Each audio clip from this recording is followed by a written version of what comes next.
Buenas tardes, amigos, amiguitas de nuestro programa educativo. Muchísimas gracias por participar en nuestra Expo Agua Educativa 2022, que año a año estamos celebrando a través de la modalidad virtual.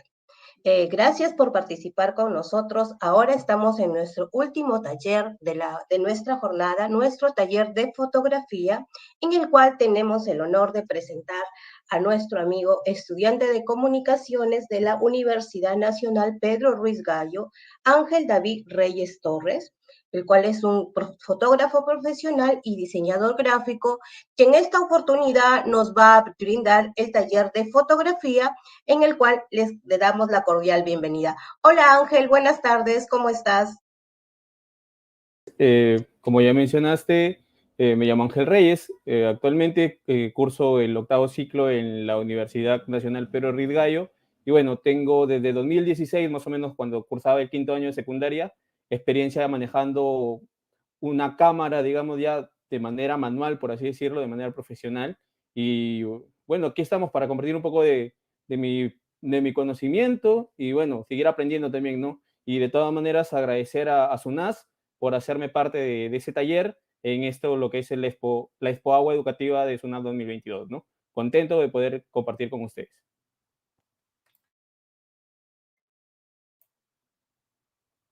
Bueno, vamos a arrancar con el taller. Creo que ya va siendo hora. Fotografía y edición. Vamos a tratar los conceptos de fotografía y edición sobre todo, especialmente enfocarnos a la fotografía, porque si uno hace correctamente una fotografía, si tiene desde la concepción y la elaboración una foto bien realizada, en el proceso de edición es menor el trabajo que vamos a realizar. Así que, por consiguiente, vamos a tener lo siguiente, ¿no? Vamos a citar a un fotógrafo francés que es Henri Cartier-Bresson, que nos dice que cuando vamos a fotografiar, nosotros debemos poner nuestra cabeza, nuestros ojos y nuestro corazón en un mismo plano.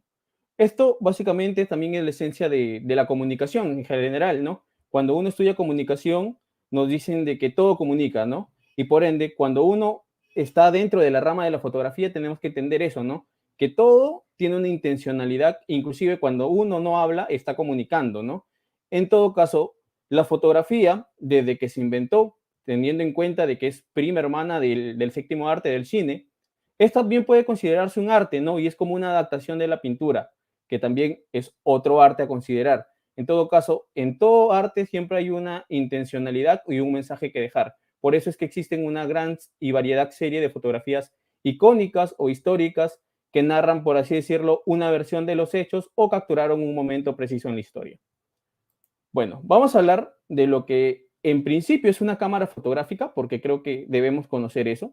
Y una cámara fotográfica, en esencia, es una caja con un pequeño orificio y un soporte, en donde la luz atraviesa el orificio y llega al lado contrario, en donde se encuentra el soporte, y ahí es donde se logra formar la imagen.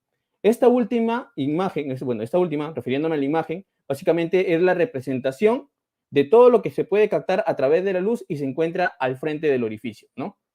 Eso es básicamente la esencia de la fotografía. Ahora, está claro que como en distintos ámbitos, los avances tecnológicos han permitido crear una serie de herramientas o mejorar las tecnologías que permitan al fotógrafo o la persona que hace fotos poder ya tener mayor control en los elementos como la luz y también aparte de la cámara, ¿no? Ahora bien, esa es la anatomía de una cámara básica, de una cámara de reflex, una cámara más o menos como esta, es muy similar. Y hay que tener acá tener muy en consideración los siguientes elementos. Lo que es el material fotosensible o también soporte, de que en un momento vamos a hablar de ello, el obturador, el diafragma, que es parte del objetivo, o sea, del famoso lente que le llaman unos, y en el caso de las cámaras reflex, el espejo móvil, ¿no? Que es lo que permite que a través de reflejos se pueda proyectar la imagen en el visor pequeño, y generalmente las cámaras tienen esta parte, ¿no? Acá en esta parte, en este copete, se encuentra el famoso pentaprisma que estamos viendo, y ayuda básicamente que toda la luz que ingresa por el objetivo o todo lo que estamos proyectando también se proyecte en el visor sin tener ningún tipo de distorsión. Ahora bien, continuando, vamos a hablar de los tipos de soporte y esto también es algo muy, muy interesante, ¿no? Porque podríamos hablar tal vez de historia de la fotografía y de todos los soportes inventados, pero en lo personal voy a contarles de los que yo conocí y los tipos de soportes fotosensibles, por así decirlo, planteándolos, tendríamos que colocar o considerar a dos esencialmente, que es la película fotográfica, que es generalmente la que conocemos y podemos visualizar en la imagen que está acá, en la parte superior, que es básicamente el famoso rollo, ¿no? El famoso rollo de 35 milímetros y que te venía con la capacidad limitada de 36 fotografías que podrías realizar, ¿no? Y es por eso que antes tal vez tomarse una foto era más valorado que ahora, ¿no? Porque ahora tienes las memorias SDs o las memorias internas de tu teléfono al momento de fotografiar y, o sea, puedes hacer fotos incontables. En cambio, antes la foto que tenías que hacer era la mejor que tenías la mejor pose, la mejor cara, el mejor momento, porque ya no tendrías otra oportunidad, porque si no eso correspondía a gastar un negativo más. Entonces, la película fotográfica o el soporte fotosensible analógico es básicamente una lámina de plástico, también se le llaman negativos, que cuenta con una emulsión de bromuros de plata, los cuales se encargan de captar la luz y a través de reacciones químicas con otras sustancias se transforman en la imagen, ¿no? Que posteriormente pasan a imprimirse ya en papel fotográfico en un tamaño superior, ¿no? Antes las personas que tomaban fotos con esos famosos rollos se iban a una sala de revelado, que básicamente es como el cuartito rojo que estamos viendo ahí, y posteriormente, días después, ya le entregaban sus fotos impresas y un sobrecito largo con todos los negativos de sus fotos, ¿no? Lo que también permitía sacar, por así decirlo, duplicado posteriormente, conservando esos negativos fuera del alcance de la luz.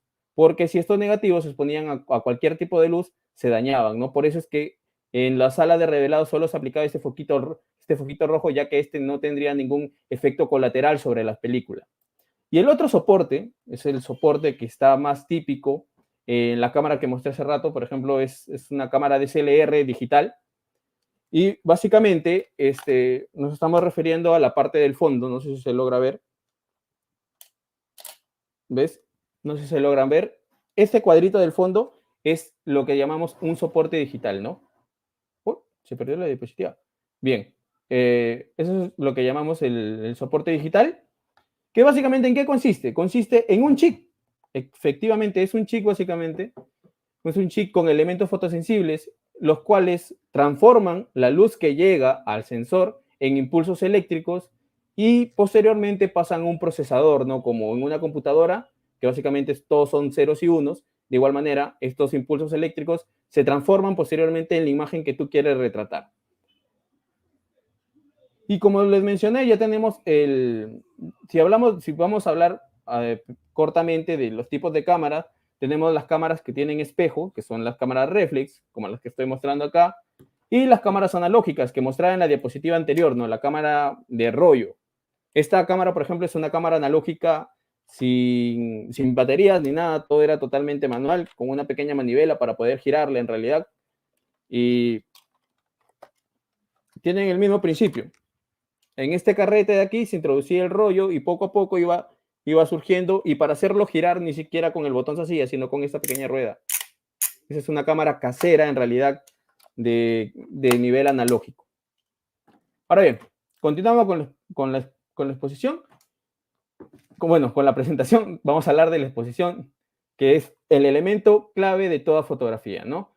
La exposición es básicamente la cantidad de luz que se logra captar la cámara, y básicamente se compone con los siguientes elementos, que son la apertura del diafragma, la cual se determina básicamente en el objetivo, se determina en el objetivo cada vez que se va moviendo, se va abriendo más, se reduce, se abre más, se reduce, ¿ya?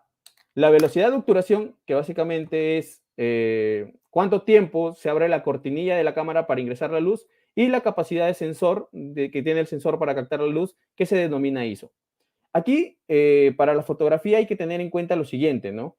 Lo que comúnmente se llama lo correctamente expuesto o la imagen correctamente expuesta, ¿no? La imagen correctamente expuesta es la imagen que nos permite en realidad mantener la información de la foto, o sea, que la foto comprenda detalles tanto en las zonas muy iluminadas como en las zonas muy de sombras o las zonas muy oscuras, para que posteriormente al momento del revelado digital, generalmente en programas, poder tener más manejo de estos elementos y controlarlos y darle tal vez un mejor tratamiento, ¿no? Y también de este concepto de correctamente expuesto salen dos conceptos más, que es el concepto de subexponer y de sobreexponer. Una foto subexpuesta es una foto que generalmente uno cuando toma tal vez con su móvil y tu foto sale muy, muy oscurita, dices, no, mi foto está muy negra, dicen muchos, ¿no? Es una foto, y básicamente es una foto subexpuesta, que es una foto que básicamente pierde la gran mayoría de información en zonas oscuras. Y tenemos también a su prima opuesta, que es la sobreexposición, que es la que se encarga de perder información en zonas que son muy iluminadas o brillantes, ¿no? No sé si alguna vez tú te has tomado una foto o un selfie y de la nada sales más blanco de lo que eres o el fondo se ve más blanco, más brillante, es que tu foto está sobreexpuesta, lo que generalmente en fotografía le llamamos la fotografía está quemada, ¿no? Y para explicarlo mejor, tenemos acá un claro ejemplo de lo que es exposición, ¿no? En la imagen en medio tenemos a una fotografía correctamente expuesta de este paisaje hermoso, en donde vemos que hay detalle tanto en las nubes, en la montaña que tiene neblina, en los árboles que están en la fotografía, las casas y el campo. Se logra diferenciar todos los elementos que quieren componer la fotografía. Mientras que nos vamos al modelo de subexposición, nos damos cuenta de que no se logra ver la diferencia entre los árboles y la montaña. Se ve una especie de manchas blancas en la montaña y obviamente se notan las nubes, pero es como si fuera un poco de algodón teñido de gris, ¿no? No se logra notar la diferencia, ¿no? Y las pequeñas cabañas que hay en la fotografía se notan también como manchas. Y pasamos al otro lado, al lado de la sobreexposición, y vemos que no hay detalle en las nubes. Podemos ver los otros elementos con claridad, por así decirlo, pero sin embargo no pareciera que eso fuera un cielo, sino que fuera más bien una hoja de papel bond atrás, ¿no? No hay ningún detalle en las nubes como se muestra en la segunda foto. Entonces, pasamos al siguiente concepto importante para la fotografía, que es la apertura o el número f-stop o el f sobre numeral, ¿no? Es el famoso número F, ¿no? Que es básicamente que tiene la función de nuestras pupilas, ¿no? Y esto se encarga de controlar la cantidad de luz que va a pasar a través del lente, del objetivo, para llegar al sensor, ¿no? Como les mostré hace rato, no sé si se logra diferenciar ahí, que parcialmente se abre un poco más y también se va cerrando, ¿no? Eso es básicamente la apertura del diafragma. O sea, este número F mientras más sea cercano a la unidad, o sea, sea un F 1.4, digamos así, 1,4, hay mayor apertura. Por ende, va a ingresar más luz. Y eso se va a explicar mejor en la siguiente diapositiva, que es la misma foto, la misma situación, pero con distintas aperturas. Tenemos una apertura media, que digamos que la fotografía está correctamente expuesta, pero al otro lado, al lado izquierdo, tenemos una apertura un poco más abierta, ¿no? ¿Y qué nos dice la ley de la apertura? No, mientras que la apertura sea más abierta, habrá más luz en la imagen. Y como verán, lo que se logra es una sobreexposición y por ende se pierde detalle en las zonas iluminadas, inclusive se ha perdido el color del muro del edificio que está al lado de la derecha, ¿no? Y por otro lado tenemos una apertura muy pequeña, una apertura muy cerrada, una apertura muy estrecha que oscurece tu foto y por ende no está correctamente expuesto y al momento de que tú quieras hacerle un retoque, una edición en tu celular o en tu computadora, no vas a poder hacer mucho porque tu cámara o tu celular no ha captado la información suficiente como para poder coger de ahí los elementos y poder manipularlos. Pasamos a otro término que es la velocidad de obturación, que es básicamente, digamos, el tiempo que se toma la cámara para parpadear. El obturador es como una cortinilla, o sea, sería como nuestras pestañas, y que se abre por un determinado tiempo para capturar la luz. Entonces, este principio es muy importante para lo que se llama fotografía para capturar el movimiento, ¿no? Y básicamente se miden en segundos y en fracciones de segundos, ¿no? Tenemos, por ejemplo, acá al inicio de la barra, tenemos 2 segundos para tomar una fotografía, fotografías de 1 segundo de velocidad de obturación, y así podemos tener miles de fracciones, como, no sé, un cuarto de segundo, una quinceava de segundo, un 125avo de segundo y una milésima de segundo, ¿no? Que obviamente ustedes dirán, ¿con qué foto puedo capturar, con qué velocidad de obturación puedo capturar el movimiento? Básicamente podrían ser con números mayores a 250 o hasta mayores de 1000, ¿no? Dependiendo de la cámara. Ahora, continuando con los ejemplos y explicando un poco aquí los conceptos de velocidad de obturación, tenemos básicamente la misma foto, bueno, el mismo escenario en realidad, no es la misma foto, y tenemos lo siguiente, tenemos que en uno se ha logrado capturar el agua en el momento en que cae y se logra diferenciar las gotas o los chorros claramente, y en otro vemos como si fuera una tela, ¿no? Como si fuera una cortina, como si fuera un velo de novia, como se llama el efecto, ¿no? Entonces, la primera foto ha sido capturada con una velocidad de obturación corta, o sea, una velocidad de 1 sobre 250, pongamos. Entonces, una velocidad de obturación corta es una fotografía rápida. Obviamente, que la foto se exponga menos tiempo va a provocar que esta sea más oscura. Por otro lado, mientras que la velocidad de obturación sea más larga, o sea, que una fotografía sea más lenta, digamos, no sé, de medio segundo, de un segundo, de 2 segundos, obviamente va a entrar más luz porque tu sensor, tu soporte se ha expuesto mucho más tiempo a la luz. Y ahora, acá tenemos dos conceptos creativos para explicar estas dos ideas, ¿no? Tenemos la idea de light painting, que es una técnica muy chévere de utilizar, que se puede realizar en realidad hasta con los móviles. Y generalmente es recomendable tener un soporte, ¿no? Una especie de trípode para poder colocar el celular y luego poder realizar esta fotografía, ¿no? El modelo obviamente está estático y aquí lo único que se ha movido es la persona que ha hecho el dibujo de las alas, que lo ha hecho con una linterna al parecer multicolor y por eso se logra denotar esto. Pero ¿qué pasa? Esta foto para ser realizada ha tenido que tener una velocidad de obturación lenta. ¿Por qué? Porque para que la persona tenga tiempo de dibujar estas especies de alas y aureola que tiene la modelo, ha necesitado aproximadamente unos 5 a 10 segundos para poder realizarlo. Por ende, es una foto de exposición lenta, pero se logra este efecto. Obviamente lo recomendable es de que nuestra modelo en cuestión se mantenga su pose en todo momento para que al final, al momento del revelado de la foto, no salga movido, ¿no? Y el caso contrario de una exposición rápida, de una foto tomada en, no sé, en un 500avo de segundo, es este guepardo, ¿no?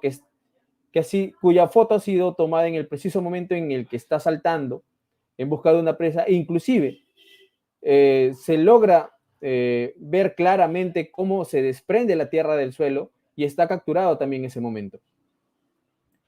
Y el último elemento a considerar para la fotografía, en realidad, son los tres básicos, con estos tres entiendes todo lo que es fotografía, es el ISO. El ISO es la capacidad que tiene tu sensor, o sea, lo que básicamente mostré hace rato, que es el cuadradito que está al fondo de la cámara, o en el caso de las analógicas, el rollo, básicamente que son los soportes, que es la capacidad que tiene este para captar la luz. Y hay que tener en cuenta esto, ¿no? Que mientras tú más aumentes el ISO, o sea, mientras el ISO sea mayor, tu foto va a tener más luz. Sin embargo, existe un efecto colateral al ISO que se llama el ruido digital, ¿no?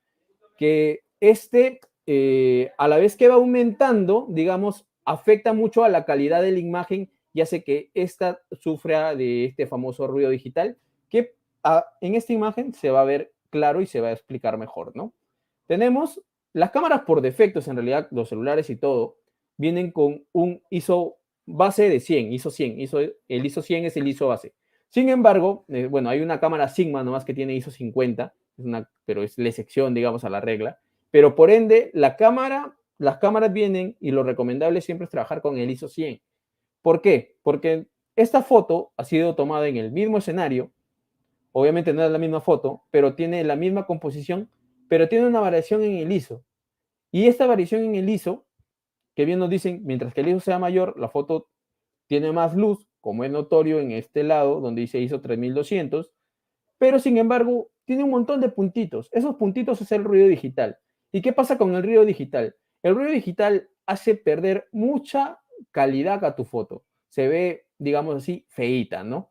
Lo recomendable siempre cuando tú estás trabajando con una cámara o con un celular es evitar mover el ISO. ¿Por qué? Porque el ISO es el elemento que determina el cuestión de calidad de fotografía. O sea, que tu foto no tenga estos grumos, ¿no?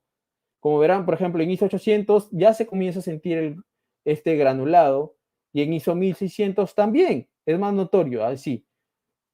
También, ojo acá, que hay que tener claro que obviamente los sensores y la tecnología ha mejorado. No vamos a comparar tal vez un celular de, no sé, de 2015 o de 2016 con un celular de los de ahora. Obviamente los sensores de sus cámaras son mejores y por ende tienen mayor resistencia al ISO, ¿no? Pero lo recomendable siempre es no mover el elemento ISO de 100, de 200 hasta 400, para mí es lo recomendable, según la necesidad de luz, ¿no? Y ahora, lo que tenemos acá es todos los elementos anteriormente expuestos o explicados en lo que se llama el triángulo de la exposición. Acá tenemos el concepto de que mientras la apertura sea más grande, digamos tengamos un número f1.8, va a entrar más luz, pero mientras la apertura sea más pequeña, va a ingresar menos luz. Por ende, aquí se desarrolla, bueno, se desencadena, mejor dicho, otro efecto colateral, que es el efecto de profundidad de campo. Algunos de ustedes se preguntarán y dirán, ¿cómo hago para lograr que mi fondo se desenfoque? Eso se logra con una apertura mayor, o sea, con una apertura más cercana a la unidad, porque tu profundidad de campo se centra solo en el objeto que tú quieres enfocar. O sea, le da protagonismo a tal objeto. Mientras que por otro lado, si tú tienes, no sé, un F22, vas a poder enfocar más las cosas de alrededor, digamos, pero obviamente tu foto va a ser más oscura. Por ende, cada vez que tú tengas la posibilidad de manejar una cámara o un móvil, aunque los móviles son muy pocos los que tienen la posibilidad de manejar el tema de la apertura, siempre trate de trabajar con la apertura más cercana a la unidad, ¿no? ¿Por qué? Porque eso te va a dar más luz y ya no vas a tener que mover este elemento ISO que te dije hace un momento, ¿no? Y luego acá también está el tema de la velocidad de obturación, ¿no? Si tú quieres congelar un momento, si no quieres que tu foto salga movida, obviamente vas a trabajar en velocidades súper rápidas como 1/225, 1/500. Sin embargo, tienes que tener en cuenta de que esto también provoca que tu foto sea oscura. Ahora, si tú quieres utilizar a la velocidad de obturación para obtener más luz, vas a trabajar con velocidades de 1/30, de 1/50, esperando de que tu foto no salga movida, no se note una vibración como tal, ¿no? Y al final está el liso, ¿no? Ese elemento que dije que mejor no lo toques, que sí se puede tocar, pero es mejor no moverlo, porque es un elemento que depende mucho de la calidad del dispositivo para darse cuenta si es necesario moverlo o no, ¿no? Si tu sensor es malo, digamos así, o no es tan bueno, mejor dicho, obviamente cuando subas el ISO, vas a perder mucha calidad que al momento de revelar tu foto, no vas a tener muchas opciones y vas a tener una foto llena de puntos en las zonas oscuras. Y bueno, explicado esto, vamos a pasar a otro tema muy interesante, que esto ya es cómo tú tomas la foto. Ya sabemos cómo tú tienes que mover los parámetros dentro de tu celular o dentro de tu cámara, pero ahora vamos a ver cómo tú vas a tomar tu foto, ¿no? Ahora vamos a hablar de los ángulos, ¿no? Los famosos ángulos. Mucha gente dice, me tomas una foto, pero tómame mi mejor ángulo. Entonces, ahora vamos a hablar de esto, ¿no?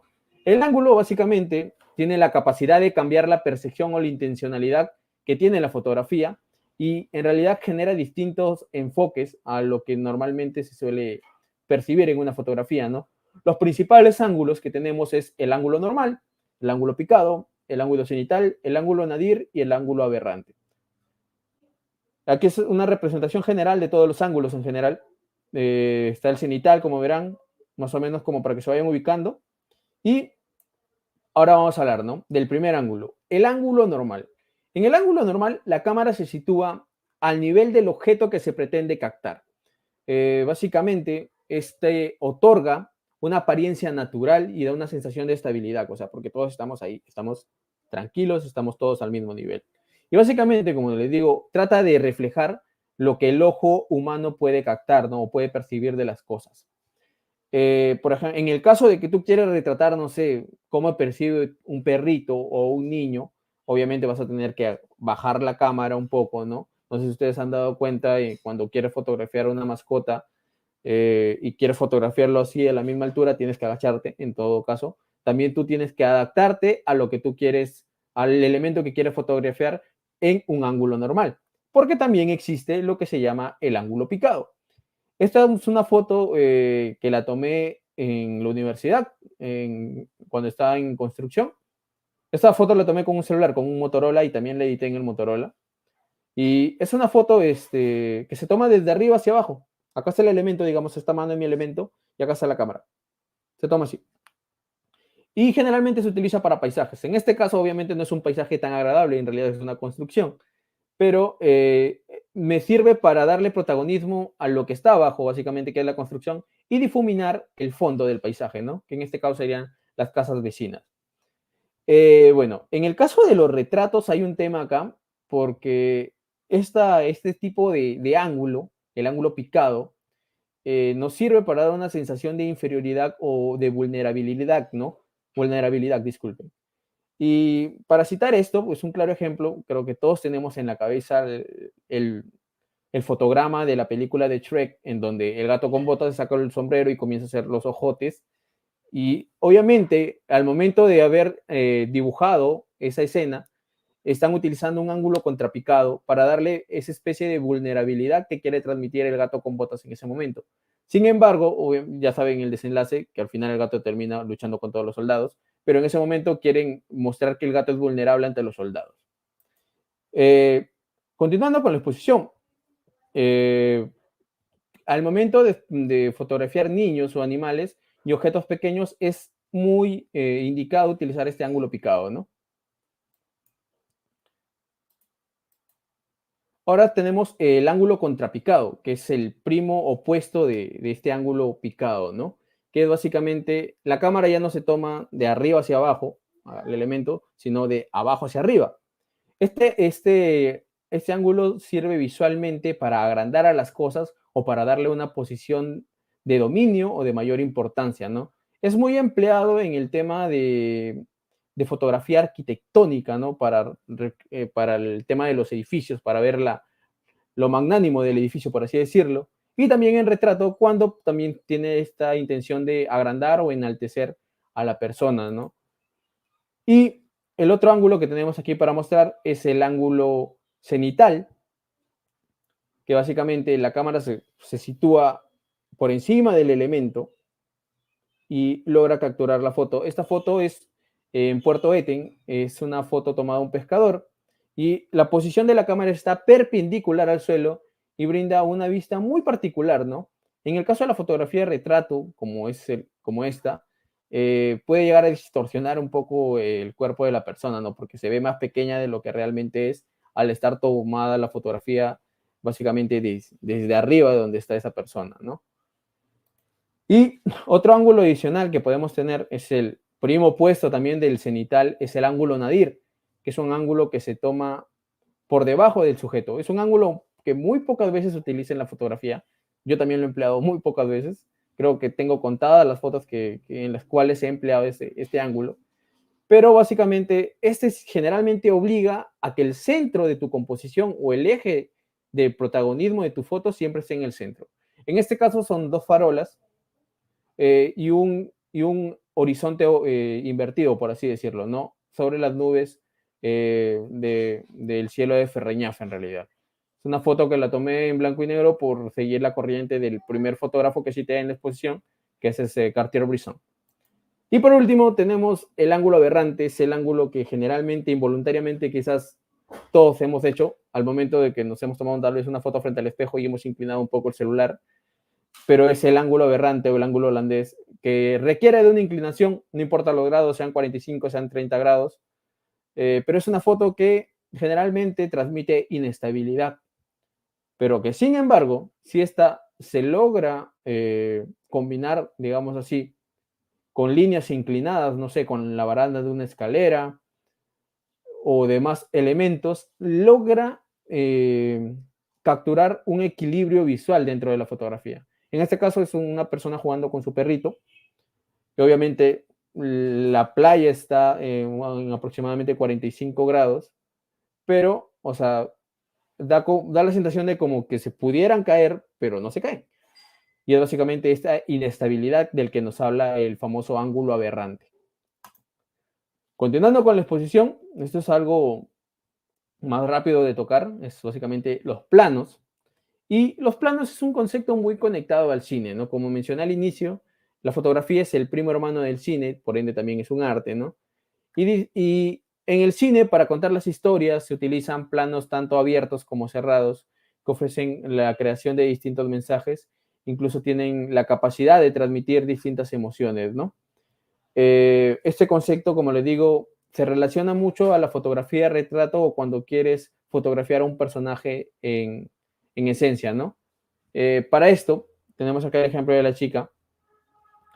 Cuando la fotografía, o básicamente cuando el encuadre se basa netamente en tus expresiones faciales y básicamente puede llegar a recortar tu cabeza, eso se le llama un primerísimo primer plano.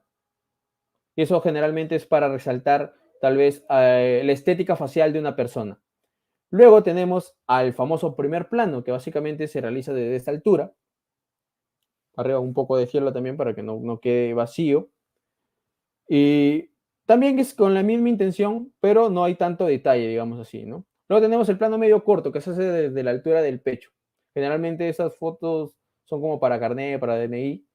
Luego tenemos el plano medio, que es el que divide a la persona desde la mitad de su cuerpo. Tenemos el plano americano, que es el que ha sido muy utilizado en las películas western, las películas de vaquero del oeste, en donde para darle protagonismo al hecho de que ellos tenían que sacar la pistola de la funda, hicieron un corte por encima de las rodillas, ¿no? Por eso se le llama el ángulo americano. Y antes de ir al plano entero, que es en donde se ve la imagen en su totalidad, tenemos el plano detalle, que es básicamente que no se centra en el rostro de la persona, sino en algún elemento particular que tiene esta persona, ¿no? Es el plano detalle, ¿no? Por ejemplo, un reloj, una pulsera, inclusive puede ser un arete, ¿no? Es un detalle de tu persona a retratar. Luego, como les mencioné, está el plano general o el plano entero, que es en donde está la persona de pies a cabeza, sin ningún tipo de recorte, y se logra apreciar un poco del fondo. Y para terminar, tenemos el gran plano general, en donde está la persona y ya se logra apreciar más elementos que están en su entorno. Ahora, otro punto muy importante antes de pasar a la parte de edición es el tema de las reglas de composición. Las reglas de composición en esencia nos permiten mantener una mirada guiada o guiar la mirada del espectador con un orden y sentido de tal manera que tú has compuesto tu foto y tú tienes el objetivo de destacar al protagonista o a un elemento dentro de tu foto del cual genera el interés. Por ejemplo, en estos ejemplos que tenemos en esta diapositiva, en esta lámina, tenemos la composición del número áureo, la sección áurea, es para mí, en lo personal, una de las más difíciles de lograr. Luego tenemos la composición en líneas diagonales, en esta sombra y este riel de tren, y la persona está compuesta así. Luego tenemos la que es para mí mi favorita y la que es más fácil de realizar, la regla de tercios. Luego tenemos los puntos de fuga, que es todas las líneas diagonales apuntan hacia un solo lugar. Tenemos la regla de simetría, lo mismo para un lado que para el otro, y la de repetición. Hablando cortamente de estas reglas, tenemos por ejemplo la regla de tercios, que es la que recomiendo utilizar, y las que generalmente van a poder utilizar en los teléfonos móviles, ¿no? Cuando dicen activar rejilla, generalmente se plantea esta rejilla, ¿no?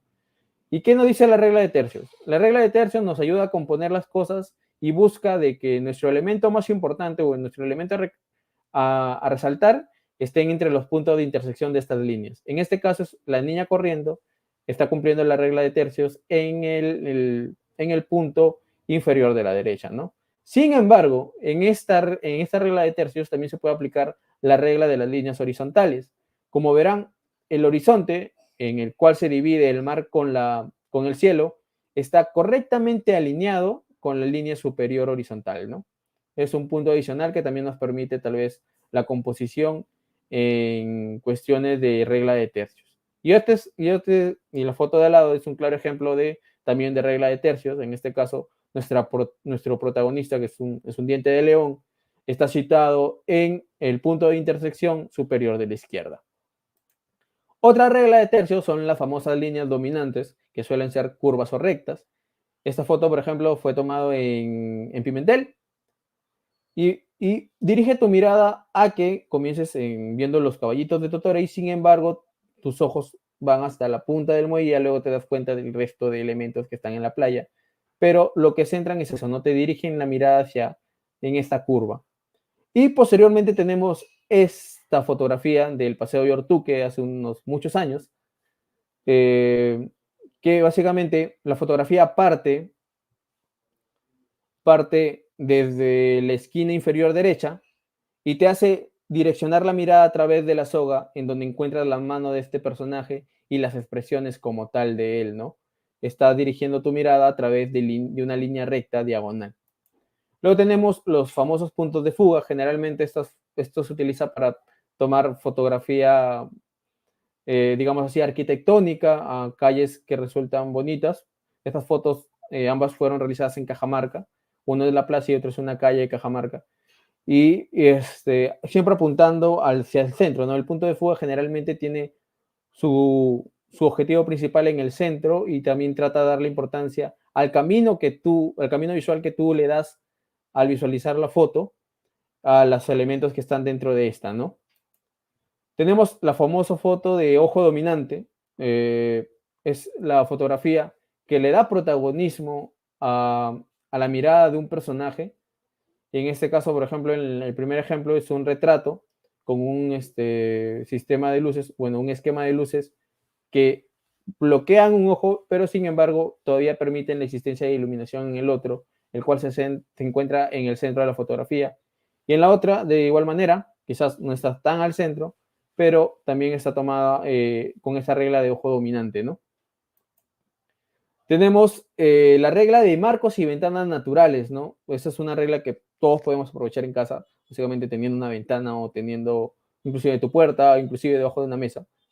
Cualquier marco natural nos puede servir porque nos va a permitir determinar el protagonismo al elemento que está dentro de este marco, ¿no? En este caso, esta fotografía es un túnel que sirve para desaguar quebradas, camino a Pucará creo que es, y nuestro modelo se encuentra ahí como si transmite esta sensación de incertidumbre, digamos, ¿no?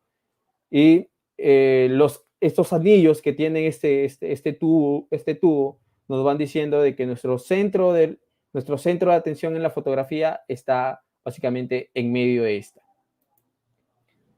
Y luego tenemos la regla de patrones y repeticiones. Tenemos acá, por ejemplo, unos policías formando. Esto es para 28 de julio, hace unos cuantos años. Y la otra foto también es repeticiones de una coreografía en el carnaval de Cajamarca.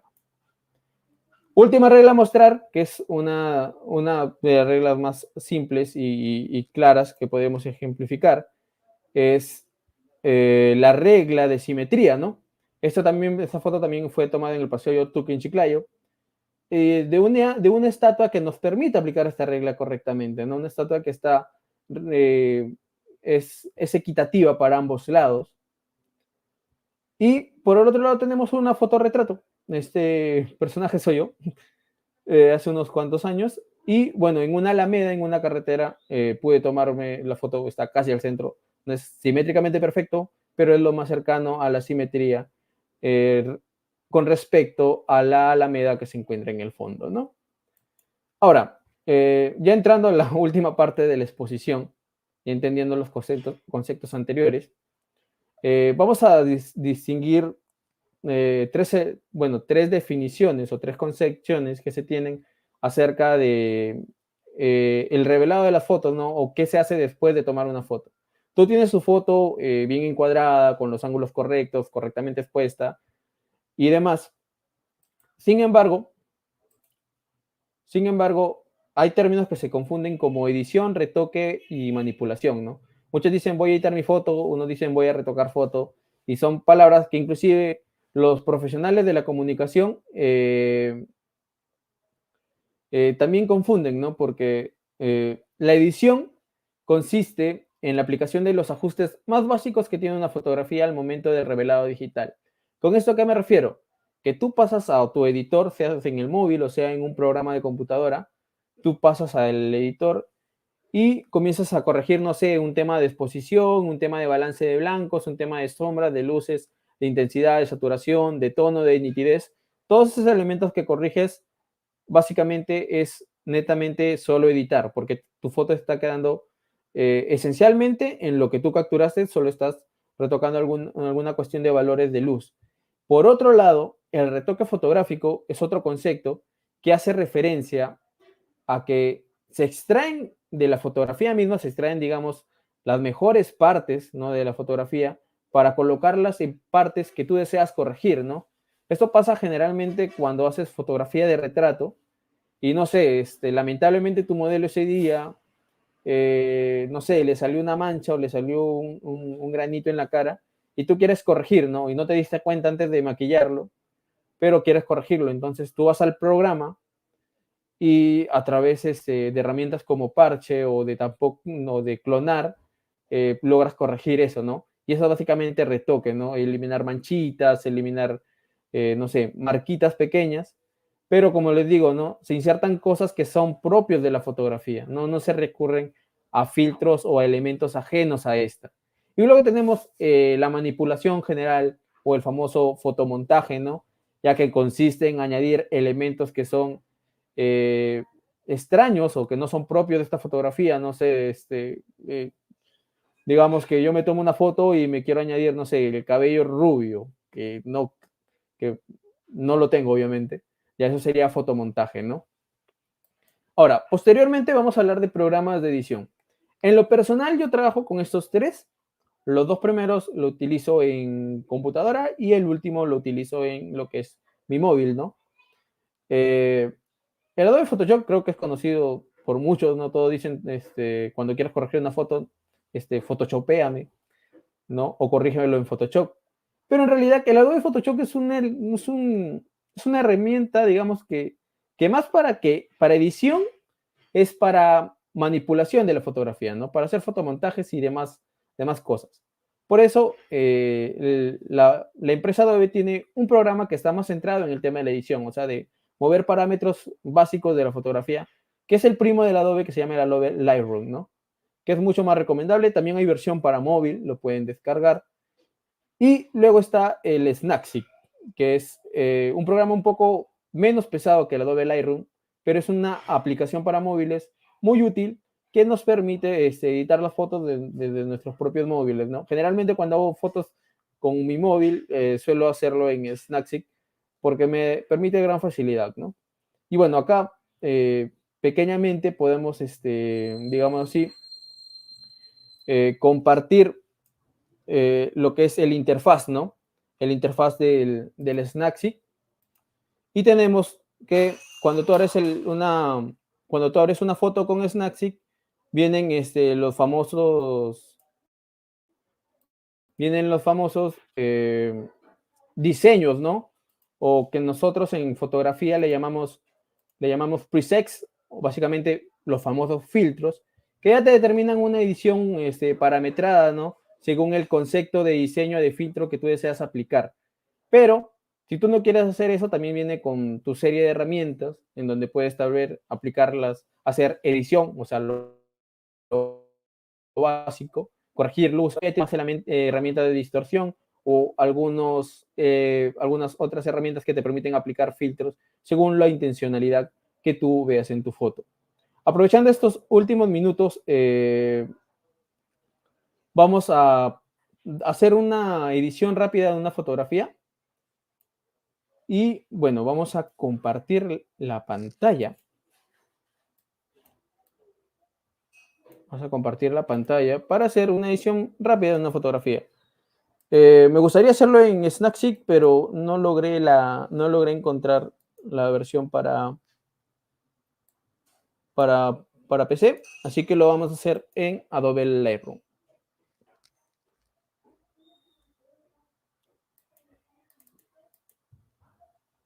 No sé si se logra visualizar.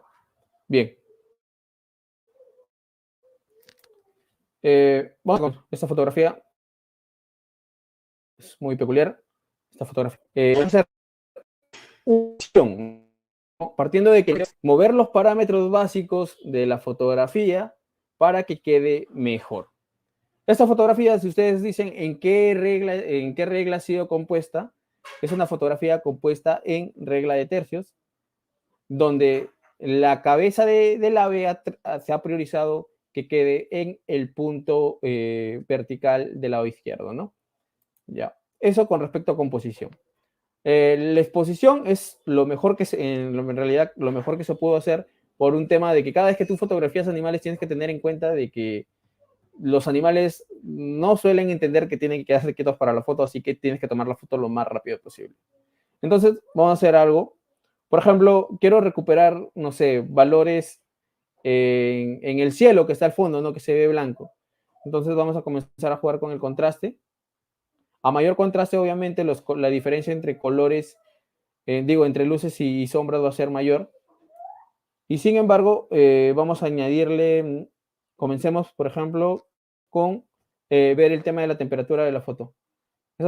Esta fotografía ha sido tomada con temperatura fría. Sin embargo, vamos a darle un poquito más de calor a esta fotografía, ¿no? La exposición está correctamente expuesta, según el histograma. Como verán, si yo muevo la exposición, se oscurece, y si aumento la exposición, obviamente me revienta la foto y se ve quemada. Pero dejémosle en la exposición correctamente expuesta, ¿no? Las altas luces se refieren a todas las zonas iluminadas, ¿no? En este caso, miren cómo estoy recuperando elementos de las hojas de arriba del cielo, que estoy disminuyendo altas luces. Ahora, las sombras,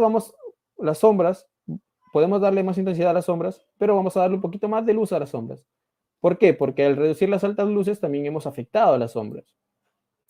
Luego está el tema de blancos, ¿no? O sea, los espacios, las zonas blancas y las zonas negras dentro de la foto.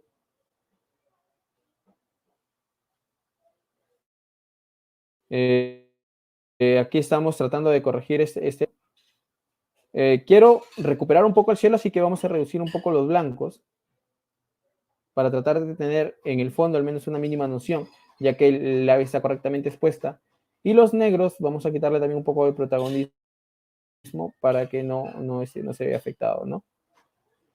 Luego está el tema de la textura. La textura, la claridad y el elemento de borrar neblina en Adobe Lightroom nos sirve bastante para el tema de lograr mayor nitidez. O no se controlan en realidad con mesura, puedes tener resultados muy, muy fuertes, ¿no? Un poquito de textura. Por ejemplo, con claridad pierde un montón de detalles, pierde la nitidez. Vamos a darle también un poco para poder distinguir al ave del fondo, ¿no? De este fondo verde. Y luego está el elemento de borrar neblina, que también es un elemento de presencia o de nitidez, ¿no? Y sin mérito de quitarle protagonismo al ave, vamos a darle un poquito más de intensidad. Luego, con respecto al tema de color, tenemos lo que es la intensidad y la saturación. Básicamente, yo cuando hago revelado digital de fotografías, suelo mover solo este tipo de elementos y hacer recortes para corregir el tema de la composición y no más, porque esto sería básicamente ya hacer otros trabajos de retoque, ¿no? Pero moviendo estos valores, podemos, no sé, ahí le dimos mucho más color a la ave. Sin embargo, no se ve real, ¿no? Nosotros también hay que tratar de hacer que nuestra foto se vea real. Pero igual vamos a darle un poquito más de saturación a los colores para que se vean. Ahora, hay personas que utilizan, por ejemplo, el elemento, por ejemplo, en el elemento de la viñeta, para, no sé, darle protagonismo. ¿Qué es la viñeta? La viñeta es este famoso, generalmente se oscurecen los bordes de la fotografía y le trata de dar protagonismo a lo que está al centro. Obviamente, como nuestro elemento fotografiado no se encuentra al centro, no sería lo más recomendable en esta fotografía utilizar viñeta. En lo personal, esto sería para mí una corrección básica de fotografía. Le hemos revalorizado básicamente el tema de los colores y hemos recuperado tal vez un poco el fondo, ¿no? De las hojas que se perdían. Ahí tenemos una foto, digamos así, medianamente editada o corregida, porque se puede pasar a posteriores elementos. Pero vamos a pasar a otra foto, una foto que podríamos decir que está, quemada, por así decirlo, ¿no? Porque se hemos perdido un montón de información en el fondo, ¿no? Y bueno, esta foto está en una temperatura muy neutra. Vamos a darle un poco de tonos cálidos. Recuerden que cuando, no sé si han escuchado la expresión cálido, tono cálido, tono frío. Los tonos cálidos son los que se asemejan más al naranja, al amarillo, al rojo, y los tonos fríos son los que se asemejan más al azul, al celeste, ¿cómo se llama ese color? No, turquesa. Bueno, acá, por ejemplo, esta foto, obviamente, vamos a moverle un poco la exposición para recuperar el fondo. Vamos a quitarle un poco de exposición. Vamos a aumentarle el contraste también para recuperar un poco del fondo. Vamos a reducir un poco las altas luces. Eso es generalmente en este tipo de fotos que se exponen de esta manera suelo hacer esto. Darle un poquito más, bueno, quitarle protagonismo a las sombras. Reducir un poco los blancos también para recuperar información. Y solo por una cuestión de contraste vamos a poner los negros más negros, valga la redundancia. Y corrigiendo el tema de la textura, vamos a darle un poquito más de textura en esta exhibición de equilibrio en esta fotografía. Y un poquito más de claridad. Creo que borrar neblina, aumentar el elemento borrar neblina le da mucho más presencia a la fotografía. Y posteriormente vamos a mover el tema de la intensidad de colores y eso. Dependiendo de lo que tú quieras transmitir, ¿no? Si quieres transmitir una foto con colores muy intensos, obviamente la vas a subir más. Inclusive, y si quieres hacer lo opuesto, una foto con menos intensidad de colores, la puedes colocar ahí, ¿no? Nosotros vamos a hacer el caso contrario, ¿no? Vamos a reducirle un poco la intensidad de colores y vamos a aumentarle levemente la saturación a estos colores.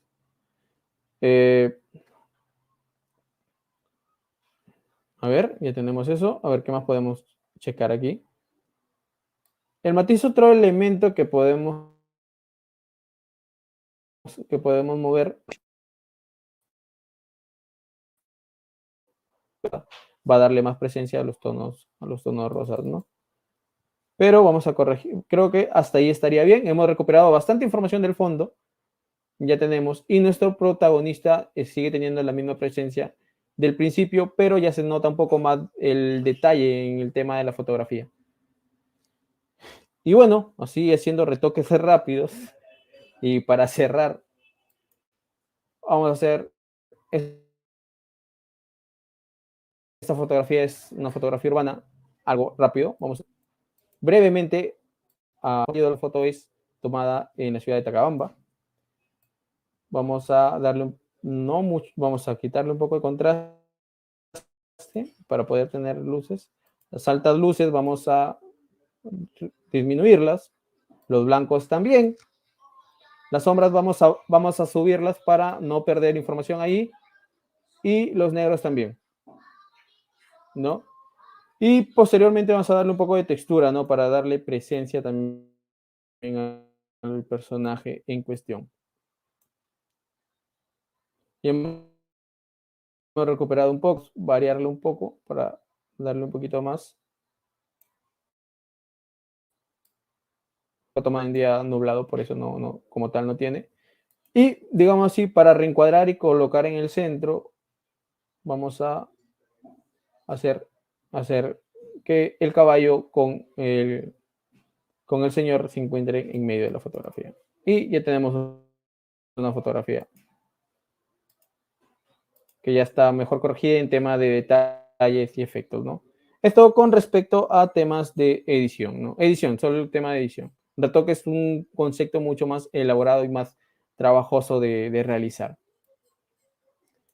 Y bueno, espero hayan disfrutado y sobre todo aprendido algo con respecto a fotografía. En realidad, en los años de experiencia que tengo como fotógrafo independiente, en realidad ha sido muy, muy chévere porque me he desarrollado en las distintas ramas, tanto como fotografía para eventos, he hecho fotografía deportiva, sí, fotografía callejera, digamos, también he hecho retratos y demás cosas, pero siempre entendí algo, y eso es algo que me demoró me demoré en entender en realidad, que no se necesitan generalmente los equipos, o sea, no necesitan contar con las cámaras, con los lentes y demás. ¿Por qué no? Porque si tú tienes un buen móvil, si tú tienes un buen teléfono, un teléfono celular promedio, inclusive si no tienes tal vez un buen móvil, pero tienes estos conceptos de querer componer o de querer contar algo con una fotografía, lo puedes hacer. La fotografía no depende tanto de los equipos. ¿Por qué? Porque la fotografía en esencia es trabajar con la luz. Entonces, si tú sabes trabajar con la luz y conoces los elementos que te acabo de explicar, que básicamente son los más sencillos de la fotografía, los básicos, que a mí me demoré como 2 meses en entenderlos, con eso ya podrás hacer fotografías en realidad de mejor calidad y contar algo en tus fotos, ¿no? Sobre todo en eso, ¿no? Porque como les dije, todo es comunicación y básicamente de la palabra de un comunicador, en esencia es un gran camino para contar algo. Tú puedes contar una historia con una fotografía, tú puedes hacer reflexionar a las personas con una fotografía, por eso existen, como mencioné al principio, innumerables cantidad de fotografías icónicas o de momentos precisos en la historia que se mantienen y que nos cuentan, no quizás toda la verdad, pero sí retratan de manera más objetiva lo que fue en ese momento, ¿no? Por mi parte, recalcar, o bueno, volver a agradecer a SUNAS por la oportunidad que me ha brindado de poder compartir con ustedes un poco de mis conocimientos en fotografía. Y bueno, como mencioné, esto es lo básico. En el mundo de la fotografía es muy inmenso y hay muchas cosas por explorar, muchas cosas por aprender para todos. Y nada, agradecer. Y bueno, esta ha sido mi ponencia.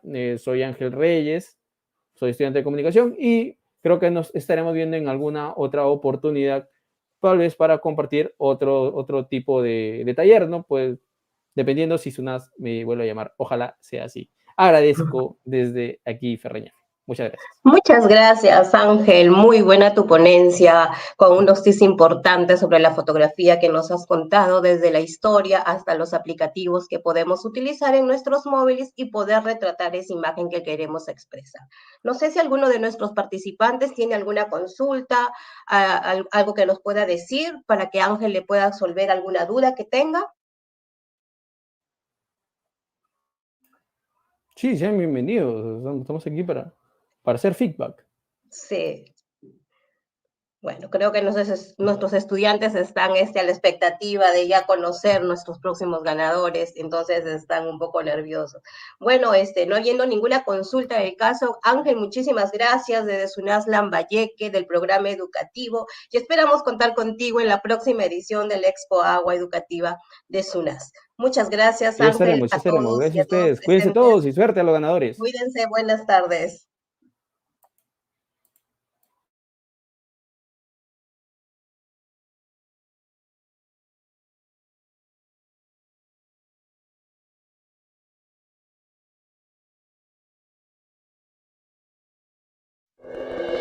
Ya llegó con